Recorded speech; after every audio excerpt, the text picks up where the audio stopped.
அன்பு தேவ பிள்ளைகளே, இயேசு கிறிஸ்துவின் நாமத்தில் அன்போடு வாழ்த்துகிறேன். இந்த நாளிலும் இந்த வாரத்தில் கர்த்தருடைய வார்த்தையோடு கூட உங்களை சந்திப்பதில் மிகுந்த மகிழ்ச்சி. பிரியமான தேவ பிள்ளைகளே, நீங்கள் ஒவ்வொரு தேவைகளோடு ஒவ்வொருவருடைய தேவைகளுக்காக அல்லது சுகத்திற்காக ஜெபித்து கொண்டிருக்கலாம். எனக்கு அருமையான தெய்வ பிள்ளைகளே, நீங்கள் யாராக இருந்தாலும் சரி, இன்றைக்கு தேவனாகிய கர்த்தர் உங்களுக்கு சுகத்தை அருள அவர் வாஞ்சையா இருக்கிறார். அவர் உங்கள் மேல் பிரியமாக இருக்கிறார். எனக்கு அருமையான தெய்வ பிள்ளைகளே, நீங்கள் எல்லோரும் என்னிடத்தில் வாருங்கள் என்று சொன்ன அழைத்த தேவன் இன்றைக்கும் உங்களை அழைக்கிறார். இன்றைக்கும் அந்த அழைக்கிற தேவனுடைய ஒரு வார்த்தையை பார்த்து நான் உங்களுக்காக ஜெபிக்க விரும்புகிறேன். எனக்கு அருமையான தெய்வ பிள்ளைகளே, மத்திய எழுதிய சுவிசேஷத்துல ஒரு வார்த்தை சொல்லப்பட்டிருக்கிறது.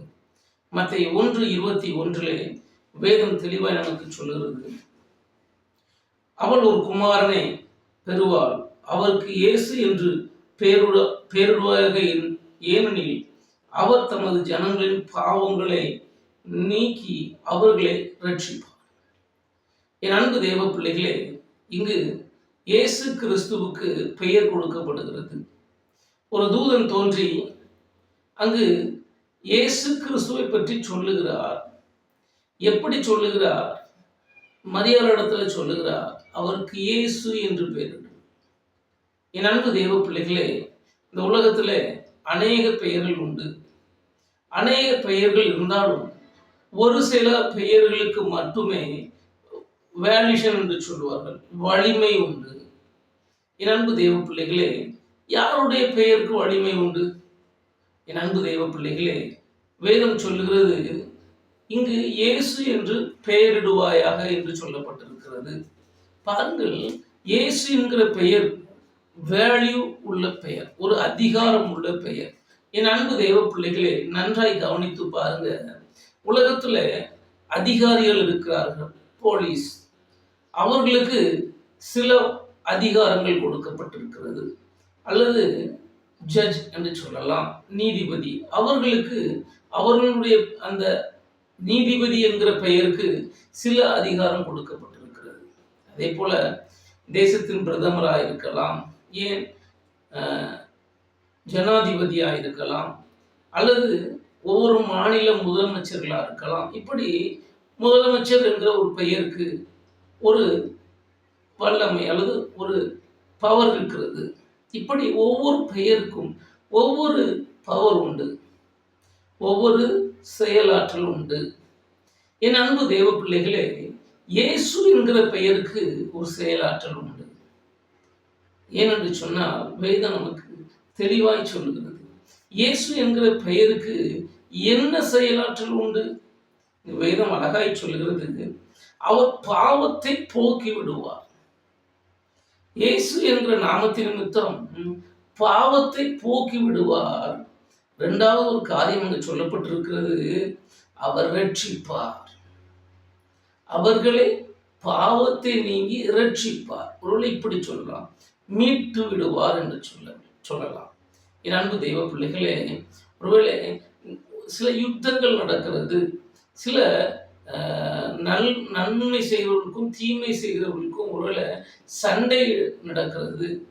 அப்போ ஒரு யுத்தம் நடக்கும்போது அதில் நன்மை செய்கிறவர்கள் என்ன செய்கிறாங்க, தீமையில ஒரு அகப்பட்டு இருக்கிறவர்களை, கொடிய கட்டுகளில் சிக்கி கொண்டிருக்கிறவர்களை விடுதலை ஆக்குகிறார்கள், அல்லது தேசத்தை விடுதலை ஆக்குகிறார்கள், அல்லது துன்மார்க்கருடைய கைகளில் இருந்து நன்மையானவர்களை விடுதலை ஆக்குறார்கள். அதுதான் ரட்சிப்பு.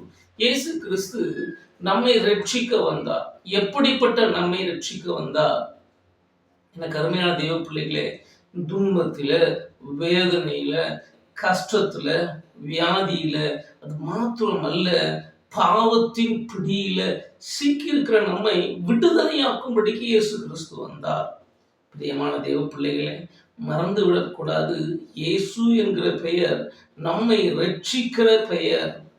பாருங்க, இந்த இயேசு கிறிஸ்து நமக்கு சொல்லித் தருகிற ஒரு காரியம் என்னவென்று சொன்னேன் அல்லவா, ஒவ்வொரு பெயருக்கும் ஒவ்வொரு வல்லமை உண்டு, ஒவ்வொரு அதிகாரத்திற்கும் ஒவ்வொரு லிமிட்டட் உண்டு. ஆனா இயேசுங்கிற அதிகாரத்துக்கு அந்த லிமிட்டட் கிடையாது. பாருங்க, ஒருவேளை நம்ம ஒரு ஆஃபீஸில் ஒரு மேனேஜராக இருக்கணும்னா அந்த ஆஃபீஸில் சில காரியங்களை நம்ம மேனேஜ் பண்ணி செய்யலாம். ஆனால் முதலாளிக்கு வேற வல்லமை உண்டு. அந்த மேனேஜரையே ஒருவேளை எடுத்து விடுகிற வல்லமை முதலாளிக்கு உண்டு. இப்போ பாருங்க, இப்போ இயேசுங்கிற நாமம் எல்லா நாமத்துக்குமே நாமம் என்று சொல்லி வேதம் நமக்கு கற்றுத்தருகிறது. பிலிப்பியர் புஸ்தகத்தில் எடுத்து பார்த்தீங்கன்னா தெரியும். பிலிப்பியர் 2:10 இயேசுவின் நாமத்தை வானோ பூமியில் உள்ளோர் பூமியின் கீழானோர் அனைவருடைய முழங்கால்களும் முடங்கும்படிக்கு அவருடைய நாமத்தை உயர்த்தி வைத்தார் அப்படின்னு வேதம் சொல்லுது. பாருங்க, என் அன்பு தெய்வ பிள்ளைகளே, வானத்தில் உள்ளவங்களாம் சரி, பூமியில் உள்ளவங்களாம் சரி, பூமிக்கு கீழே பாதாளத்தில் உட்கார்ந்துருக்குறேன்னு சொல்றவங்களாம் சரி, யாரா இருந்தாலும் சரி, அவர்கள் முழங்கால் எல்லாம் இயேசு என்கிற நாமத்துக்கு கீழே முடங்கியாக வேண்டும். இதுதான் இயேசு என்கிற நாமத்தில் இருக்கிற வல்லமை. எனக்கு அருமையான தெய்வ பிள்ளைகளே, சற்று நீங்க யோசித்து பாருங்க. இன்றைக்கு நீங்க ஏசப்பாவை நோக்கி கூப்பிட போறீங்க, ஏசப்பாட்ட கேட்க போறீங்க. அந்த நாமத்துல உங்களுக்கு கேட்கிற தைரியத்துல நீங்க கேட்க போறீங்க. இன்றைக்கு உங்களுக்கு சுகம் உண்டாக போகுது, பலன் உண்டாக போகுது. விசுவாசிங்க. ஏன்னா இந்த நாமத்தை பிதாவாகிய தேவன் எல்லா நாமத்துக்கும் மேலாக உயர்த்தி வைத்திருக்கிறார். உலகத்துல வந்து எந்த மனுஷனையும் பிரகாசிக்கிறேன், எந்த பாவியையும், எந்த வியாதி பிடிச்சு எந்த துஷ்ட ஒரு குணத்தில் உள்ள மனுஷனையும் மாற்றுகிறதுக்கு இயேசு கிறிஸ்து போதுமானவராயிருக்கிறார். பிரியமான தெய்வ பிள்ளைகளே, சற்று ஒரு வேத வசனத்தை நாம் பார்ப்போம். யோவான் எழுதிய சுவிசேஷம் 14வது அதிகாரம் 14வது வசனம் சொல்லுகிறது, என் நாமத்தினாலே நீங்கள் எதை கேட்டாலும் நான் உங்களுக்கு தருவேன். என் நாமத்தினால் எதை கேட்டாலும் தருவேன். இயேசப்பா சொல்றாங்க, நீ இயேசு என்ற நாமத்துல என் நாமத்தை என்னை சொல்லி நீ எந்த நன்மைகளை கேட்டாலும் தருவேன் என்று இயேசப்பா சொல்றாங்க. என் அன்பு தெய்வ பிள்ளைகளே, இயேசப்பா இன்றைக்கு உங்களுக்கு நன்மைகளை தர வல்லவராக இருக்கிறார். எனக்கு பிரியமான அன்பு தெய்வ பிள்ளைகளே, நீங்கள் இந்த வீடியோ பார்க்கும்போது ஒருவேளை உங்க இருதயத்துல அநேக கலக்கங்கள், அநேக திகைத்து கொண்டிருக்கலாம். ஆனா ஒன்று மாத்திரம் சொல்லுகிறேன், இயேசுவின் நாமத்தை சொல்லி முழங்கால் படியிட்டு, ஒருவேளை இந்த வீடியோவை பார்க்கும்போது, இந்த செய்தியை கேட்கும்போது முழங்கால் படியிட்டு, எல்லா நாமத்துக்கும் மேலான நாமம் உள்ள என் இயேசுவே, எனக்கு சுகத்தை தாரும் என்று கேட்டு பாருங்க, எனக்கு விடுதலையை தாரும் என்று கேட்டு பாருங்க, என் பலவீனங்கள் நீங்களும் இயேசுப்பான்னு கேட்டு பாருங்க, எனக்கு இருக்கிற இந்த உபத்திரவங்கள் அல்லது இந்த பாவத்தின் பிடி என்னை விட்டு விலகணும்னு கேட்டு பாருங்க.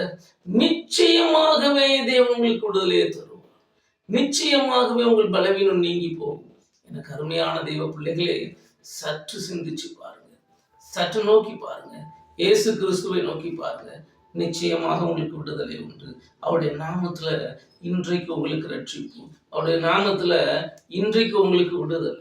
பிரியமான தெய்வ பிள்ளைகளே, வேத வசனம் நமக்கு சொல்லுகிற காரியம் இயேசுவின் நாமம். The only one name, Jesus. இயேசு இயேசு என்று கூப்பிட்டு பாருங்க. பலவீனத்தோடு இருக்கலாம், கலக்கம், ஐயோ இந்த பலவீனம் நீங்க மாட்டேங்குது, இந்த வியாதி என்னை விட்டு நீங்க மாட்டேங்குது. என் அன்பு தெய்வ பிள்ளைகளை, கடந்த நாட்களில் ஒரு சாட்சியை நான் கேள்விப்பட்டு கொண்டு அதை பார்த்தேன். ஒருவேளை வீடியோவில் அந்த சாட்சியை நான் பார்த்தேன். ஒரு சகோதரி சொல்லுறாங்க, கேன்சரினால அவருடைய சரீரத்தில் கேன்சர் வந்து கேன்சர் முற்றி போய் சாகக்கூடிய ஒரு சூழ்நிலை. அவருடைய கைகளை பார்க்கும்போது கைகளெல்லாம் காயம். அந்த கேன்சர் கூடிய மருந்தை செலுத்தும் போது அந்த நரம்புல அது வெடிச்சு கை தீஞ்சிருக்கு, எரிஞ்சு போயிருக்கிறது. அப்படிப்பட்ட சூழ்நிலையில ஒரு அருமையான ஒரு மகள் இன்றைக்கு இயேசுவை நோக்கி கூப்பிட்டேன். அந்த துன்ப வேலையில, வேதனை வேலையில இயேசுவை நோக்கி கூப்பிட்டேன், இன்றைக்கு சுகமா இருக்கிறேன் என்று சொல்லி சாட்சி பகிர்ந்து கொண்டாங்க. அவருடைய சாட்சியை நான் கேட்க முடிந்தது. என் அன்பு தெய்வ பிள்ளைகளே, பாருங்கள், இன்றைக்கும் இயேசு கிறிஸ்து கிரியை செய்கிறவராக இருக்கிறார். எத்தனையோ ஜனங்கள் வியாதியோடு பலவீனத்தோடு, இயேசுங்கிற நாமம் விடுதலை கொடுக்கிற நாமம். இன்றைக்கு உங்களுக்கும் அந்த நாமம் விடுதலை கொடுக்கிற நாமமா இருக்கிறது. என் அன்பு தேவ பிள்ளைகளே, ஜெபிப்போமா? கண்களை மூடி என்னோடு கூட இணைந்து ஜெபித்து பாருங்க. இயேசுவே என்று கூப்பிட்டு பாருங்க. இன்றைக்கு உங்களுக்கு விடுதலை வரும். அன்பின் பரலோக பிதாவே, உம்மை நோக்கி பார்க்கிறோம் அப்பா. அருமையான இந்த வேலைக்காய் நன்றி செலுத்துகிறோம். இதோ இப்பொழுதும் தகப்பனே, யாரெல்லாம் இயேசுவே எனக்கு சுகம் வேண்டும் என்று கேட்கிறார்களோ, எனக்கு பலன் வேண்டும் என்று கேட்கிறார்களோ, என் பாவம் நிவர்த்தியாக வேண்டும் என்று கேட்கிறார்களோ, ஒவ்வொருவரையும் கர்த்தர் சந்திப்பீராக. பாவங்கள் நீங்கட்டும், பலவீனங்கள் நீங்கட்டும். இயேசு என்கிற நாமத்தின் நிமித்தம் அவர்கள் கேட்கிற நன்மைகளை கர்த்தர் தந்துள்ளவீராக. கண்ணீரோடு கூட, வேதனையோடு கூட, இப்பொழுதும் நெருக்கப்பட்ட சூழ்நிலையில, ஆண்டவரே எனக்கு இந்த பலவீனம் நீங்க வேண்டும், இயேசுவே எனக்கு மனமிறங்கும் என்று சொல்லி நாமத்தை நோக்கி கூப்பிடுகிற ஒவ்வொரு பிள்ளைகளையும் கர்த்தர் தொட்டு சுகமாக்கும். இயேசுவின் நாமத்தை அறிந்து கொண்டிருக்கிறார்கள். இதோ இன்றைக்கு சுகத்தை கர்த்தர் தருவீராக. ஒவ்வொருவரையும் விடுதலையாகும். இயேசுவின் நாமத்தில் பிதாவே, ஆமென். என் அன்பு தெய்வ பிள்ளைகளே, இயேசப்பா உங்களை விடுதலையாக்கி இருக்கிறாங்க. சாட்சியை பகிர்ந்து கொள்ளுங்க. கர்த்தர் உங்களை ஆசீர்வதிப்பார். God bless you.